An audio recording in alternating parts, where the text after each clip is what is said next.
first say and spell your first and last name for me. Serge Captions, SERGEKAPCHITS. Okay, and you were a passenger. Correct. On the plane. Or on what's the flight number? 191. Okay, and how old are you and where are you from? 33 from New York.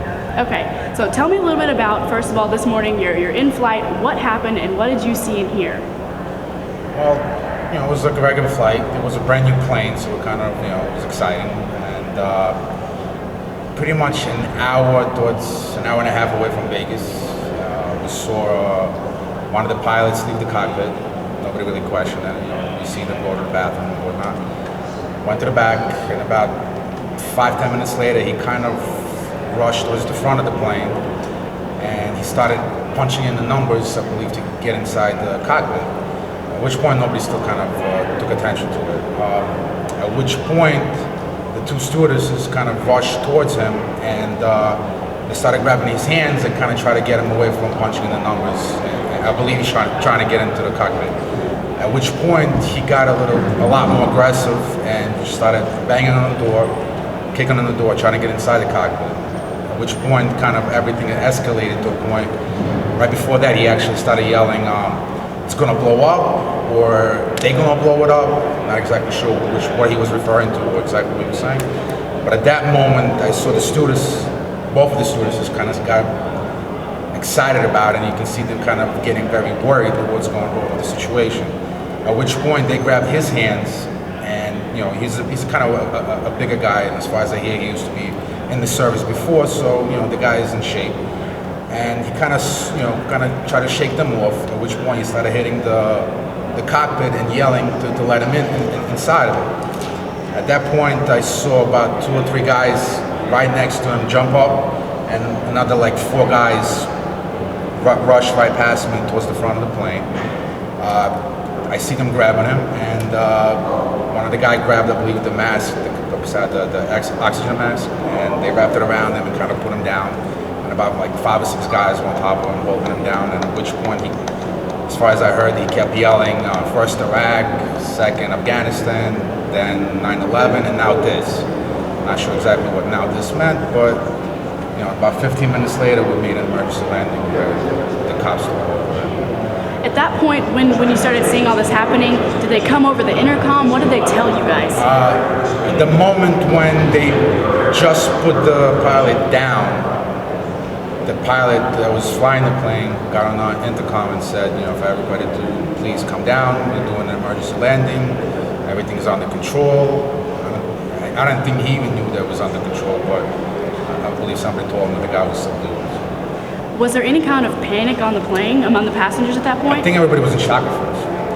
If it was a passenger running back and forth, it was one thing, but you see a pilot getting a little excited, nobody really even paid attention to it until they already put him down, and everybody was in us what was going on.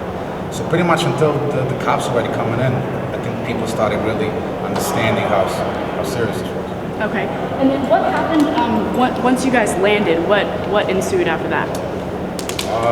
As we landed, we saw about 50 cops outside the plane, and they walked in. They dragged him outside, and we were standing there for about 2 hours, an hour and a half. We heard reports that FBI were also on scene, that they were IDing you guys. Is that true? Well, as we were coming out of the plane, they actually made a whole line, and they interviewed every passenger on the plane. And what have they told you since then, as far as leaving Amarillo? They said the best case scenario, this is what they're working on, is that they're going to bring a plane from Long Beach to pick us up and bring us back to Vegas. But as far as I see it, we're inside, they're not sure exactly. At any point, I know you said you were in shock, but at any point, did you fear that there was a bomb on the plane or something bad was going to happen? It wasn't the fear of the bomb. I think it was just the fear of what might have happened if the pilot that was flying the plane didn't realize that this pilot needed to leave the cockpit. Because even when the cops dragged him outside, he was still yelling and flipping out about whatever he was yelling outside already, about Iraq and all that stuff. Where were you in relation, like on the plane, to that happening? 10 rows back. 10 rows back, you said? Is there anything else that happened or that you saw or heard that you want to add that you feel is important in any way? You got to give thanks to the crew and the pilot that actually realized that the co-pilot was marbles or whatever you can say, and actually asked him to leave the cockpit, and then he locked the door right behind him. Do you think officials responded accordingly and quickly? Yeah, they did a great job. Okay.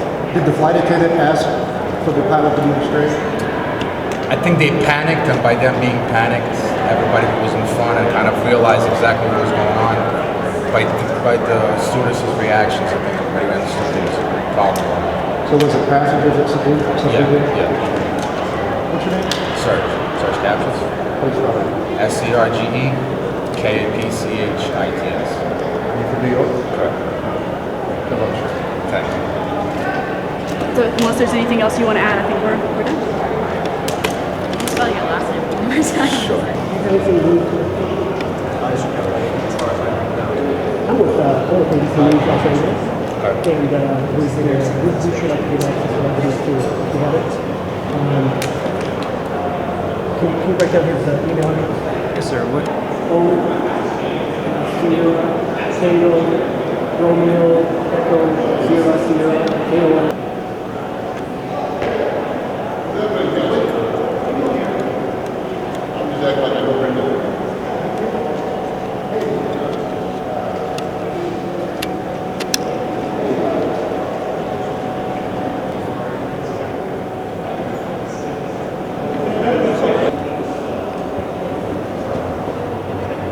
So your first name was Joe?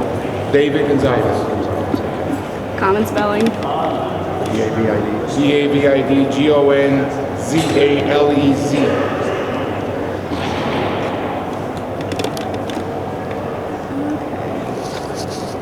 We good? Okay, David. If you just want to look kind of just right in here, don't worry about the cameras and stuff. If you can just kind of explain or talk about what happened from your perspective, what happened on the plane and how did you play a role? Well, basically, I was sitting in row 2C, 2A, and 2C, 2B, and I noticed the pilot being very radical, trying to break the cockpit door, and the stewardesses were trying to apprehend the guy, and they were having difficulties, and then he went towards the one of the doors on the side. So I got up and I asked him what was his problem, and then once he started to curse at me, trying to tell me, hey, you better pray, Iraq and Iran, and so I said, you know what, I'm going to show you what Iraq and Iran is, and I took him on a chokehold, and I was able to get my hand underneath his chin and apply enough pressure where his legs gave out. So once his legs gave out, I was able to take him down to the floor, and then other passengers came in and assisted me because he broke through some tie wraps. His adrenaline was still going, so I wasn't letting go of this guy until we landed the plane. I was still on top of this guy until we landed the plane. About How long was that? It felt like a long time. It was about maybe a half hour. About how many of you were there on him? Well, I was there first, and then once I got him to the floor, then some guys helped me with the legs. I requested to get some belts to tie his hands while I had him on a chokehold. But once I had him on a chokehold, he got very weak. So I didn't want to apply any more pressure to him. So I just said, you know what, at this point, let me let him go. We were able to, confine him to a specific area on the floor, and we just stood on top of him until he landed. But he was making his way to the cockpit door, and then from there the stewardess couldn't control him anymore, so he tried to open the side door. It appeared he was trying to open the side door, so I wasn't going to let that happen. There was a lot of people at risk, 130 people on this plane. I said, you know what, I'm going to have to stop this from happening. What's your background? Security. I'm retired from New York City Corrections, and I currently work now for a company called Triad. They're a security-related distributor nationally, and we have a conference at the ISC West in Vegas, where I was going to attend. And how old are you and where are you from? I'm actually from New York. I'm 50 years old. Were you traveling alone? Yes. Okay. And what kind of spurred you to feel like you needed to take control of the It was situation? too many lives at risk. I said, you know what, I'm going to have to make a difference here. Nobody reacted when it first happened. The stewardess actually, please help me. So that's when he started telling me that I had to prayed to God in Iraq and Iran, and that's when I said, you know what, I'm going to show you what Iraq and Iran is. And I was able to put my hand around his neck, but I couldn't get to his throat because he had his chin tucked. So I was able to maneuver him to get it underneath him, and then after that he was just weak. He got real weak quick. Is that corrections training then that you use? Not so much correction training. It's just, you know, I'm from Brooklyn. You know, you grow up in the streets. You know, so you gotta learn to defend yourself. But there was 130 people there. There were kids there. You know, I have 5 of my own, so I had to make sure that if anything's gonna happen, I gotta stop this guy from opening up that side door. How is the captain physically responding? Could you tell he was suffering in any way from any medical problems? He had medical problems. This guy should have been screened before he got on the plane. He should have never been on that cockpit. He came out of there, he almost broke into the cockpit. That's how the adrenaline was. The 2 students, one was injured. That's when I said, listen, you know, what do you want me to do? So she said, help me, and then it was over. I took him out in less than 3 minutes. I just took him out, and everything was calm. I stood on top of him until we landed the plane. Did you say anything as you were on top of him? I mean, did he calm down? No, we asked him, as I took my hand off his neck, he wanted some water. So we gave him some water, and just trying to keep him calm, we told him things were okay. And then he kind of went out, and then came back and said, we did it.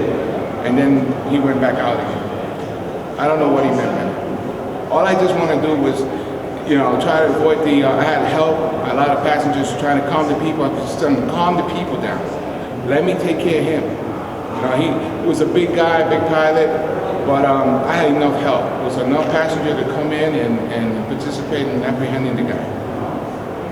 So, you know, look, we're here, we're going back to Vegas. Guys are taking pictures with me, buying me beers, and it's a good reward for me. You know, I'm just glad everybody's safe. Do you know what his name was? The pilot, no. I couldn't even get a chance to, I just reacted instantly. I just wanted to get the situation from spreading. People start to panic. They start screaming, and, you know, that's the worst thing you want. You want to take the situation, calm it down, and take it away as much as possible from the other people. We got 130 people in this plane. So, but, you know, he was a struggle. He was a strong guy. He had a lot of adrenaline going. He had a belief and some sort of, right, he wanted the plane to come down to about 7,000 feet.